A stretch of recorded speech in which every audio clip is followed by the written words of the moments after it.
ರಾಜಲಕ್ಷ್ಮಿ, ಅದು ಕೋಕೋನಟ್ ವಾಟರೇನಾ? ಕುಡಿ ಕುಡಿ ನೀನ್ ಕುಡಿ. ಒಳ್ಳೆ ದೊಡ್ಡ ಪ್ರೊಫೆಸರ್ ತರ ಬುಕ್ ಓದ್ತಿರೋದ್ ನೋಡು. ಎಲ್ಲರ ಮುಂದೆ ನನ್ನ ಬ್ಲೇಮ್ ಮಾಡ್ತ್ಯಾ? ಎಳ್ನೀರು ಅಂತ ಹೇಳಿ ನನಗೆ ಮೋಸ ಮಾಡಿ ಡ್ರಿಂಕ್ ಕುಡಿಸ್ತ್ಯಾ?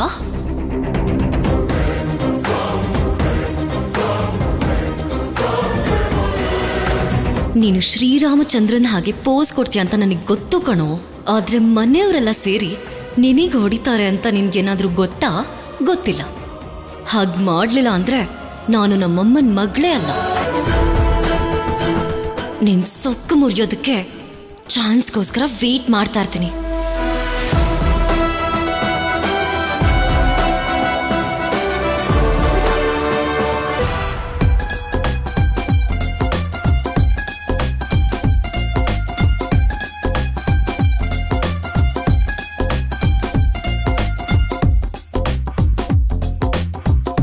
ಕಂದ ಡ್ರಮ್ಮು. ಅಮ್ಮ, ನೀನ್ ಡ್ರಮ್ಮು ಅಂತೆಲ್ಲ ಕರಿಬೇಡ. ಆದ್ಯ ಕೇಳಿಸ್ಕೊಂಡ್ರೆ ನನ್ನ ರೇಗಿಸ್ತಾಳೆ. ಹುಡುಗಿ ರೇಗಿಸ್ತಾಳೆ ಅಂತ ಕಷ್ಟ ಹೇಳ್ಕೊಳ್ಳೋ ಮಗ ನನಗ್ ಹುಟ್ಟಿದಾನೆ ಅಂತ ಬೇಜಾರಾಗ್ತಿದೆ ಕಣೋ. ಅಮ್ಮ, ನೀನ್ ಎಮೋಷನಲ್ ಆಗ್ಬೇಡ. ಏನ್ ಮ್ಯಾಟ್ರು ಅಂತ ಹೇಳು. ಯಾವಾಗ್ಲೂ ಈ ಪುಸ್ತಕನೇ ನೋಡ್ತಿರ್ತೀಯಲ್ಲ, ಇನ್ನೇನು ನೋಡಲ್ವಾ? ಏನ್ ನೋಡ್ಬೇಕು? ಅದೇ ಕಣೋ, ನಮ್ ಪಾರ್ವತಿ ಅವ್ರ ಅಕ್ಕ ಗೌರಕ್ಕ ಇದಾರಲ್ಲ, ಅವ್ರು ಬದುಕಿದಾರೋ ಇಲ್ವೋ ಅಂತ ನನ್ಗೇನ್ ಗೊತ್ತು? ಇಷ್ಟು ಬೇಗ ಹೋಗುವಂತ ವಯಸ್ಸಾಗಿಲ್ಲ ಕಣೋ. ಹೆಚ್ಚು ಕಮ್ಮಿ ನನ್ ವಯಸ್ಸೇ. ಸರಿ, ಮ್ಯಾಟ್ರ್ ಏನ್ ಹೇಳಮ್ಮ. ಅದೇ ಕಣೋ, ಗೌರಕ್ಕಂಗೆ ಒಬ್ಳು ಮಗಳಿದ್ದಾಳೆ. ಹೆಸರು ಚಾರು. ಅದಕ್ಕೆ ನೀನು ಒಂದ್ಸಲ ಹೋಗಿ ಅವಳನ್ನ ಯಾವ್ದಾದ್ರು ಹೋಟ್ಲಲ್ಲೋ ಸಿನಿಮಾ ಥಿಯೇಟ್ರಲ್ಲೋ ನೋಡ್ತೇನೋ ಅಂತ ಕೇಳ್ತಿದ್ದೀನಿ ಕಣೋ. ಯಾಕೆ ನೋಡ್ಬೇಕು? ನೀನ್ ನೋಡ್ತೀಯ ಅಂತ ಅವಳಿಗೆ ಹೇಳಿದೀನಿ ಕೂಡ. ಅದೇ ಯಾಕೆ? ಯಾಕಂದ್ರೆ ಅದು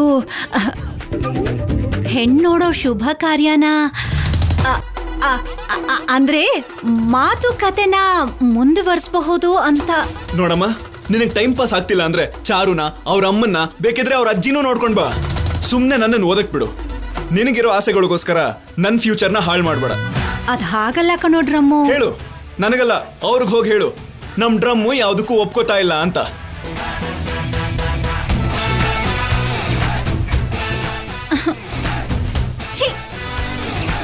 ತಾಯಿಯಾಗಿ ಅವನಿಗೆ ಇನ್ನು ಹೇಗ್ ಬಿಡಿಸಿ ಹೇಳ್ಬೇಕಪ್ಪ ದೇವ್ರೆ.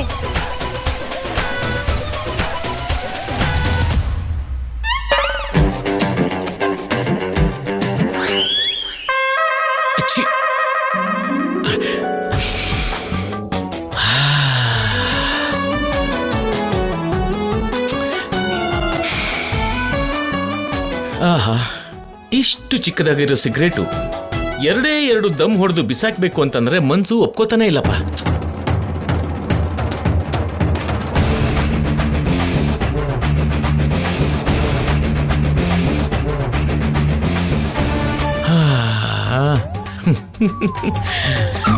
ಏನ್ ಮಾಡೋದು? ಕಾವೇರಿ ತೀರಕ್ಕೆ ಹೋಗಿದ್ರೆ ಈ ಸಿಗರೆಟ್ನ ಪೂರ್ತಿಯಾಗಿ ಸೇದಿ ಬೆರಳು ಚುರ್ರ ಅಂದ ತಕ್ಷಣ ತೆಗೆದು ಆ ಕಡೆ ದೂರ ಬಿಸಾಕ್ತಿದ್ದೆ. ಇವತ್ತು ಹೋಗೋ ತಾಳ್ಮೆನೂ ಇಲ್ಲ, ಸಮಯ ಕೂಡ ಇಲ್ವೇ ಇಲ್ಲ. ಚಚೆ, ಯಾರಾದ್ರೂ ನೋಡಕ್ ಮುಂಚೆನೆ ಚಕ ಚಕ ಅಂತ ಸೇದ್ ಬಿಸಾಕ್ಬೇಕು.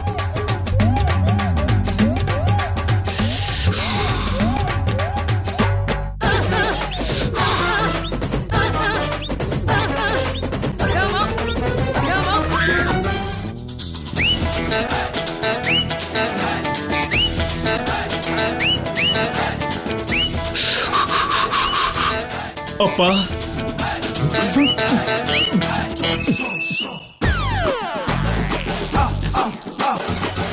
ತುಳಸಿ ತುಳಸಿ ಸಿಗರೆಟ್ ಸೇದ್ದಾಗ ತುಳಸಿ ಎಲೆ ತಿನ್ನಿಲ್ಲ ಅಂದ್ರೆ ಈ ಸಿಗರೆಟ್ ವಾಸನೆ ಹೋಗೋದೇ ಇಲ್ಲ.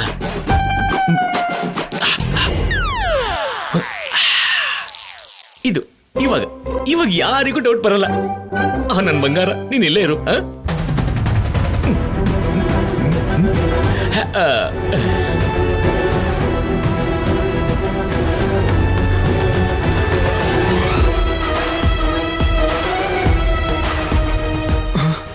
ಸಿಗರೇಟ್. ಏನಪ್ಪ ಇದೆಲ್ಲ? ಮಾವ ಏನಾದ್ರೂ ಇದನ್ನ ನೋಡಿದ್ರೆ ನಿನ್ ಕತೆ ನಿಜವಾಗ್ಲೂ ಮುಗಿಸ್ಬಿಡ್ತಾರೆ.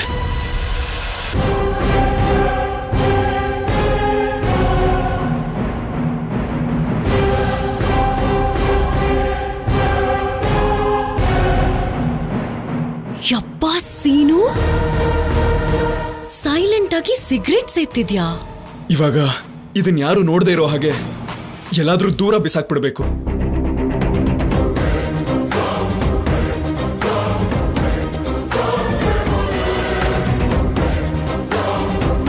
ಲೋ ಸೀನು, ಬಂದೆ ಅಜ್ಜಿ.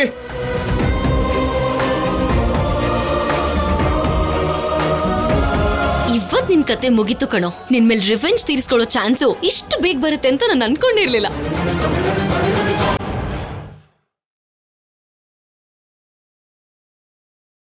ಭಾವನವ್ರೆ. ಭಾವನವ್ರೆ ಸೈನ್ ಮಾಡಿ. ಇಲ್ಲೇನಾ?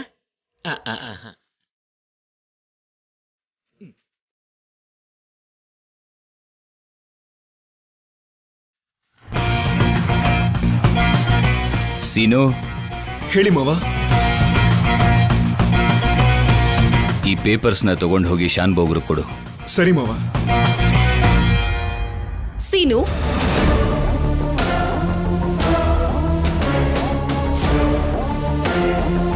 ನೀನೊಂದ್ 2 ನಿಮಿಷ ಇಲ್ಲೇ ಇರ್ತೀಯಾ? ಇಲ್ಲೇ ಇರ್ತಾನೆ.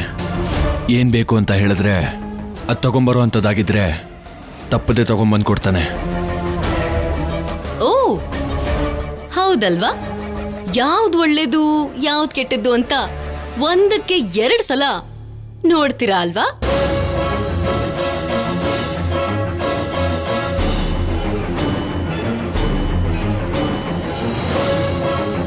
ಏ ಹುಡುಗಿ, ಮೊದಲು ನಿನ್ಗೇನ್ ಬೇಕು ಅದನ್ನ ಹೇಳು. ನನಗುತ್ತರ ಬೇಕು.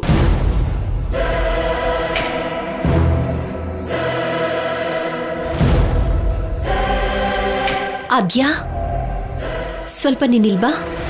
ಯಾಕೆ ಎಲ್ಲದಕ್ಕೂ ಹಾಗೆ ಟೆನ್ಷನ್ ಮಾಡ್ಕೋತೀರಾ? ಪ್ರಶ್ನೆ ಕೇಳಿದ್ರೆ ಉತ್ತರನೂ ಕೊಡಕ್ಕಾಗೋದಿಲ್ವಾ? ಒಬ್ಬರ ಕೈಯಲ್ಲಿ ಪ್ರಶ್ನೆ ಕೇಳಿಸ್ಕೊಳ್ಳೋ ಪರಿಸ್ಥಿತಿ ಬರಲ್ಲ ಇಲ್ಲಿ. ನಾನೇನ್ ವೈಯಕ್ತಿಕವಾಗಿ ಯಾರಿಗೂ ಕ್ವೆಶ್ಚನ್ ಮಾಡ್ಬೇಕು ಅಂತ ಅನ್ಕೋತಿಲ್ಲ.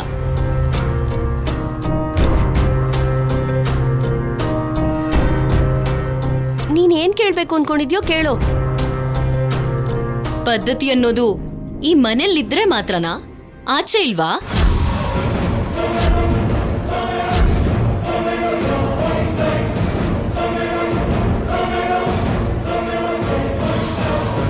ನಾನು ಮೇಧಾವಿ ತರ ಕಾಣಿಸ್ತೀನಮ್ಮ, ಆದ್ರೆ ಅಮಾಯಕ. ನನಗೆ ಅರ್ಥ ಆಗ್ಲಿಲ್ಲ. ಸ್ವಲ್ಪ ವಿವರವಾಗಿ ಹೇಳ್ತೀಯಮ್ಮ? ಹೀಗಿರ್ಬೇಕು ಹಾಗಿರ್ಬೇಕು ಅಂತ ಕಂಡೀಷನ್ಸ್ ಹಾಕೋ ದೊಡ್ಡವರು ಸಿಗರೆಟ್ ಸೇದಬಾರ್ದು ಅಂತ ಕಂಡೀಷನ್ ಹಾಕಲ್ವಾ?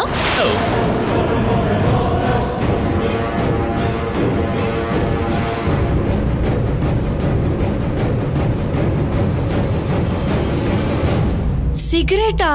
ಯಾರು ಸೇದಿದ್ರು ಆದ್ಯಾ? ಓ, ನಿನಗ್ ಸ್ಮೆಲ್ ಬರ್ತಿಲ್ವಾ? ನಿಮ್ಮ ಅಮ್ಮ ಮಾಡಿರೋ ಸಾಂಬಾರ್ ಮಸಾಲೆ ವಾಸನೆ ಮಾತ್ರ ಬರ್ತಿದ್ಯಾ?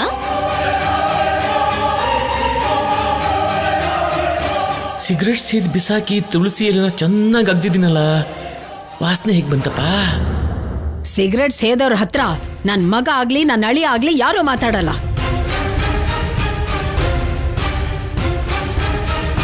ಸುಮ್ನೆ ಸುಳ್ಳು ಹೇಳಿದ್ರೆ ಚೆನ್ನಾಗಿರಲ್ಲ. ನನಗ್ ಸುಳ್ಳೆಲ್ಲ ಹೇಳೋದಕ್ಕೆ ಖಂಡಿತ ಬರೋದಿಲ್ಲ. ಇಷ್ಟ ಇರೋರ್ನ ಕೂಡ ವಹಿಸ್ಕೊಂಡ್ ಬರೋ ಅಭ್ಯಾಸ ನನಗ್ ನಿಜವಾಗ್ಲೂ ಇಲ್ಲ. ನಿನ್ಗೆ ಮನೇಲಿ ಯಾರಿಷ್ಟ ಆಗಿದ್ದಾರೆ ಅಂತ? ವಿಷಯ ಅದಲ್ಲ ಪದ್ಮ. ಸಿಗರೆಟ್ ಯಾರು ಸೇದಿದ್ದು ಅನ್ನೋದೇ ಪ್ರಶ್ನೆ. ನನ್ನ ಹೆಂಡತಿ ಮೇಲಾನೆ ನಾನ್ ಸೇದಿಲ್ಲ ಬಾವಾ. ನೀವ್ ಯಾಕೆ ಹೆಗಲ್ ಮುಟ್ ನೋಡ್ಕೋತಿದ್ದೀರಾ?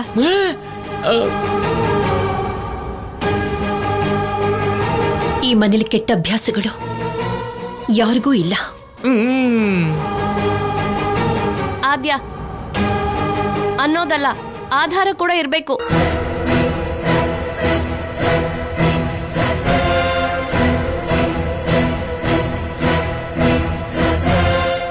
ಫೋನಲ್ಲಿ ನನ್ನ ಫೋಟೋ ಏನಾದ್ರು ತೆಗ್ದಿದ್ರೆ ನನ್ನ ಫೋಟೋಗೆ ಹಾರಾನೆ. ನಿರೂಪಿಸಕ್ಕಾಗ್ಲಿಲ್ಲ ಅಂದ್ರೆ ಆರೋಪ ಮಾಡಬಾರ್ದು. ಒಂದು ಹೆಣ್ಣು ನೀನು, ಯಾರ ಜೀವನದ ಜೊತೆನೂ ನೀನು ಆಟ ಆಡಬಾರ್ದು. ಎಕ್ಸ್ಕ್ಯೂಸ್ ಮೀ, ನಾನು ಯಾಕೆ ಗೇಮ್ಸ್ ಆಡ್ತೀನಿ? ಅದು ಕೂಡ ಮನುಷ್ಯರ ಜೊತೆ.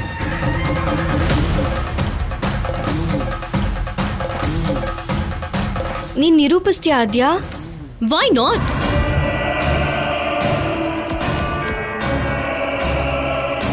ನೀನ್ ಸಾಕ್ಷಿ ತೋರ್ಸಿದ್ರೆ ಅಪ್ಪ ಏನೂ ಅನ್ನಲ್ಲ. ತೋರಿಸ್ದೆ ಹೋದ್ರೇನೆ ನಿನಗೆ ತುಂಬಾ ಕಷ್ಟ.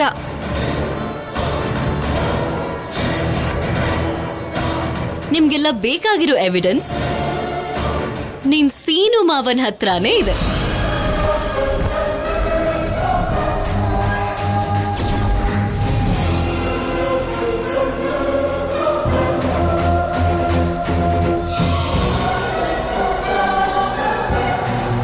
ಮಿಸ್ಟರ್ ಸೀನು ಅವರೇ, ಆ ಸಿಗರೆಟ್ ಪ್ಯಾಕ್ ನ ಸ್ವಲ್ಪ ಹೊರಗೆ ತೆಗಿತೀರಾ?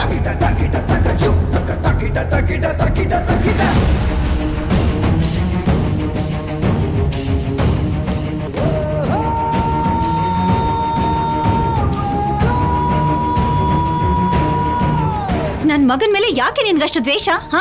ಯಾಕೆ ಆರೋಪ ಹೊರಿಸ್ತಾ ಇದ್ಯಾ?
ಪಟ್ನಕ್ಕೆ ಹೋಗಿ ಚೆನ್ನಾಗಿ ಓದ್ಕೋತೀಯ ಅಂತ ಅನ್ಕೊಂಡಿದ್ದೆ ನಾನು.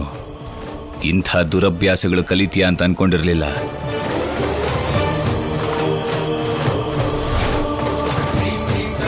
ಉದ್ಯೋಗ ಸಿಕ್ತು ಅಂತ ಸ್ವೀಟ್ ಪ್ಯಾಕೆಟ್ ಜೊತೆ ಮನೆಗೆ ಬಂದ್ರೆ ಸಂತೋಷ ಪಡ್ತೀನಿ. ಸಿಗರೆಟ್ ಪ್ಯಾಕೆಟ್ ಜೊತೆ ಮನೆಗೆ ಬಂದ್ರೆ ಕ್ಷಮಿಸೋದಿಲ್ಲ. ಸೀನು, ಇನ್ನೊಂದು ಸಲ ಹೀಗೆ ಮಾಡಿದ್ರೆ ಇಂಥ ಸಾವಿರಾರು ಪ್ಯಾಕೆಟ್ನ ತರಿಸಿ ಅದರ ಮಧ್ಯದಲ್ಲಿ ನಿನ್ನನ್ನು ನಿಲ್ಲಿಸಿ ನಿನ್ನನ್ನು ಅದ್ರ ಜೊತೆ ಸುಟ್ಟು ಹಾಕ್ಬಿಡ್ತೀನಿ.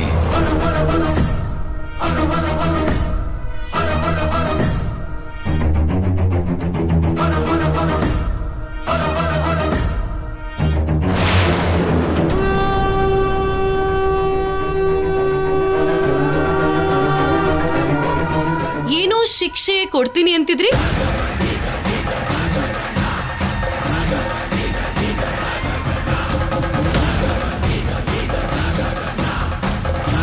ಈ ಮನೇಲಿ ರೂಲ್ಸ್ ಇದೆ ಅಂದಿದ್ರಿ ಅಲ್ವಾ? ಇವಳು ಮಾಡ್ಬೇಕು ಮೊದ್ಲು. ಅಣ್ಣನ ಕೈಯಿಂದ ನನ್ನ ಮಗನ್ಗೆ ಹೊಡೆಸ್ಬಿಟ್ಲು. ಪದ್ಮ, ಅಣ್ಣ, ಸಿಗರೆಟ್ ಸೇದ್ದವನ್ಗೆ ಇವತ್ತು ಮನೇಲಿ ಒಂದು ಹನಿ ನೀರು ಕೂಡ ಮುಟ್ಟೋ ಅವಕಾಶ ಇಲ್ಲ.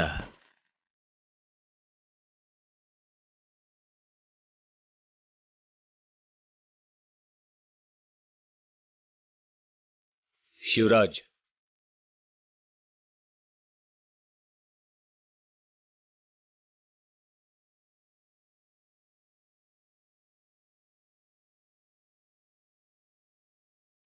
ಏನೋ ಸೀನು, ನಿನಗಿಂತ ಕೆಟ್ಟ ಅಭ್ಯಾಸ ಯಾರೋ ಹೇಳ್ಕೊಟ್ಟಿದ್ದು?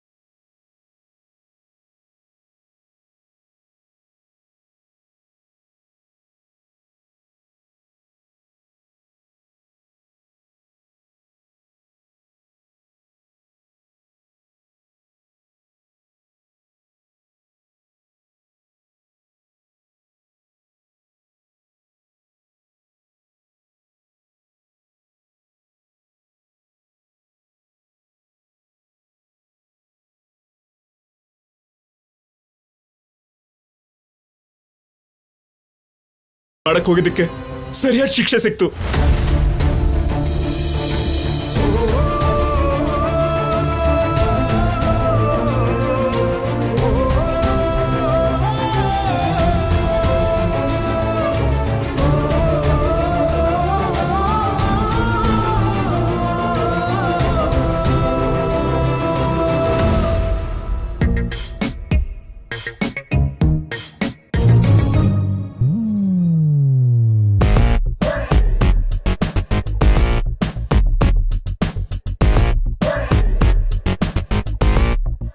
ಏನೋ ಸನ್ಮಾನ ಮಾಡಿರೋ ಹಾಗೆ ಅಷ್ಟು ಸೈಲೆಂಟ್ ಆಗಿ ಕುತ್ಕೊಂಡಿದ್ಯಲ್ಲ ಅಕ್ಕ.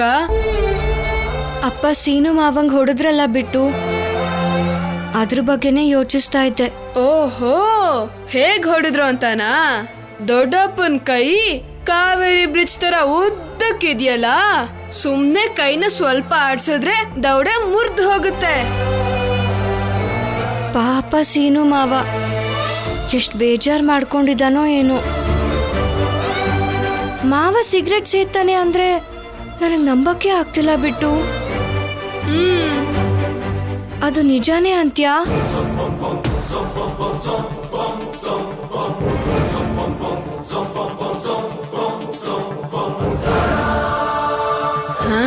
ಬಂತು. ಏನು ಆಲೋಚನೆ ನಿಜಾನೋ ಇಲ್ವೋ ಅಂತ ಈಗ್ಲೇ ಗೊತ್ತಾಗುತ್ತೆ.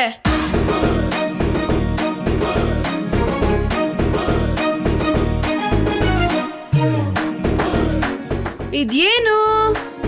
ದುಡ್ಡು ಅಲ್ಲ, ಹೆಡ್ ಬಿದ್ರೆ ಮಾವ ಸಿಗರೆಟ್ ಸೇದಿರೋದು ನಿಜ, ಟೇಲ್ಸ್ ಬಿದ್ರೆ ಮಾವ ಸಿಗರೆಟ್ ಸೇದಿರೋದು ಸುಳ್ಳು. ಸರಿನಾ?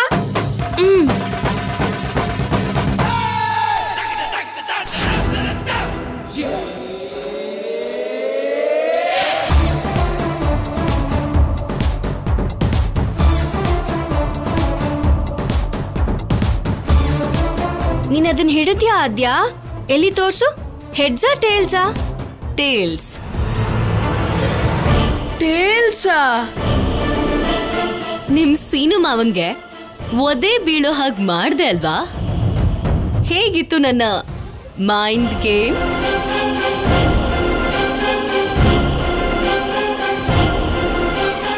ಅಂದ್ರೆ ನೀನೇನ್ ಹೇಳ್ತಿದ್ಯಾ?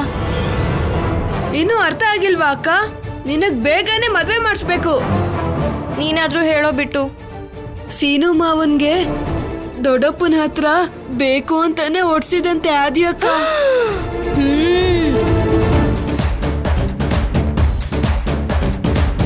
ನಿಮ್ ಡ್ರಮ್ ಮಾವನ್ ಕೆನ್ನೆಯಿಂದ ಪಟ್ ಅಂತ ಸೌಂಡ್ ಹೇಗ್ ಕೇಳಿಸ್ತು?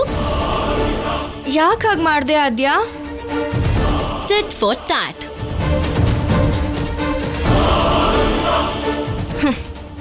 ನನಗೆ ಎಳ್ನೀರು ಅಂತ ಹೇಳಿ ನಾನು ಕಳ್ಳು ಕುಡಿಯೋ ಹಾಗೆ ಮಾಡ್ದ.